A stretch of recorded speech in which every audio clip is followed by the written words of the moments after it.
आमतौर पर बेहद व्यस्त करने वाले या फिर कहें कि व्यस्त रहने वाले जनप्रतिनिधियों के जीवन के कई अलग अलग पहलू होते हैं और वो तस्वीरें भी हम देखते हैं, लेकिन उनकी पारिवारिक संवेदनाएं आम आदमी की नजर से दूर होती है। अपनी शादी की सालगिरह पर बीजेपी के वरिष्ठ नेता कैलाश विजयवर्गीय के भी कुछ ऐसे मनोभाव फेसबुक पर निकल आए जिनसे आम लोग अनभिज्ञ ही रहते हैं। 24 घंटे व्यस्त और भीड़ से घिरे रहने वाले जनप्रतिनिधियों के व्यक्तिगत जीवन पर हमारा ध्यान कम ही जा पाता है। लेकिन ये जनप्रतिनिधि भी कहीं ना कहीं हमारे और आपकी तरह ही संवेदनाओं और रिश्तों के मधुर बंधनों में बंधे रहते हैं और उनकी ये भावनाएं भी कभी कभी सामने आ ही जाती हैं। बीजेपी के राष्ट्रीय महासचिव और कद्दावर नेता कैलाश विजयवर्गीय के कुछ ऐसे ही मनोभाव सामने आए हैं।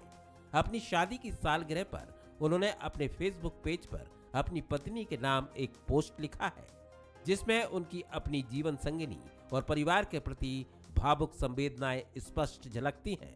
उन्होंने अपनी पोस्ट में अपनी धर्मपत्नी को लिखा, आकाश की मम्मी, 37 वर्षों में दाम्पत्य जीवन में पहली बार ऐसा हुआ है कि शादी की सालगिरह पर आप और मैं साथ में नहीं हैं। मैं अमेरिका में हूं और आशा जी आप इंदौर में।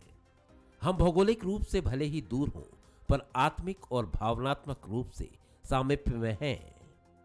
अगर कहूं कि साथ ही हैं, एक दूजे में समाहित हैं, तो भी अतिशयोक्ति नहीं होगी। एक बात और कहना है, आज के दिन तुमसे दूर रहना एक कसक, एक टीस तो दे ही रहा है। कहते हैं विरह में प्यार और गहरा होता है। इस दूरी को जुदाई में हम दोनों के अलावा और कौन समझ सकता है। खैर, वैवाहिक वर्षगांठ की बधाई आकाश की मम्मी। आप सदैव ही मेरी शक्ति हो और बनी रहोगी। बाबा महाकाल की हम पर कृपा बनी रहे। कैलाश विजयवर्गीय।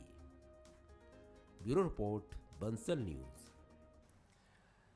चलिए, राजनेताओं के हम राजनीति से तो अक्सर रूबरू होते ही हैं, लेकिन बहुत कम होता है उनके आम जीवन के कुछ पहलुओं से हम रूबरू हों। यही कैलाश विजयवर्गीय और उनकी पत्नी आशा विजयवर्गीय के बीच देखने को मिली। उनके बीच दूरियां हैं और उन्होंने अपने भाव प्रकट किए हैं।